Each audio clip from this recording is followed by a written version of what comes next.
കേരളത്തിൽ നിന്ന് കേന്ദ്രമന്ത്രിയാകാനുള്ള യോഗ്യത മരപ്പൊട്ടനായിരിക്കണമോ എന്നുള്ള ഒരു സംശയം ബലപ്പെടുകയാണ്.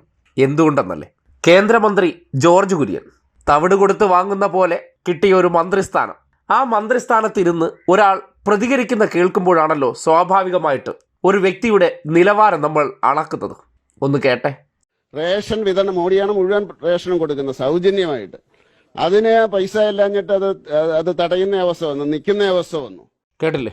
റേഷൻ മുഴുവൻ സൗജന്യമായിട്ട് മോഡി സർക്കാരാണ് കൊടുക്കുന്നത്. അത്രേ വിശ്വഗുരു വാരിക്കോരി കൊടുക്കുകയാണ്. പക്ഷെ ഇപ്പോൾ പണം അടയ്ക്കാത്തതിൻ്റെ പേരിൽ മുടങ്ങിയത്രേ. അതെന്തിനാണ് ഈ സൗജന്യമായി കൊടുക്കുന്നതിന് പണം അടയ്ക്കുന്നത്? നിങ്ങൾ ചിന്തിക്കുന്നില്ലേ? ഈ അടുത്ത കാലത്ത് നിങ്ങൾ കേട്ട് കാണും, പ്രളയകാലത്ത് നമുക്ക് തന്ന അരി. എങ്ങനെ അരി തന്നു? വീട്ടിൽ നിന്ന് എടുത്തുകൊണ്ട് തന്നതല്ല.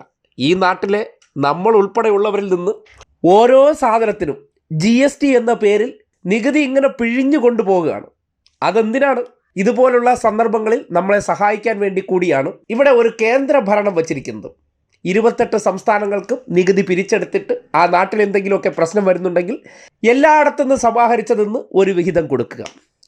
ആരുടെയും പോക്കറ്റിൽ നിന്ന് എടുത്ത് തരുന്നതല്ല.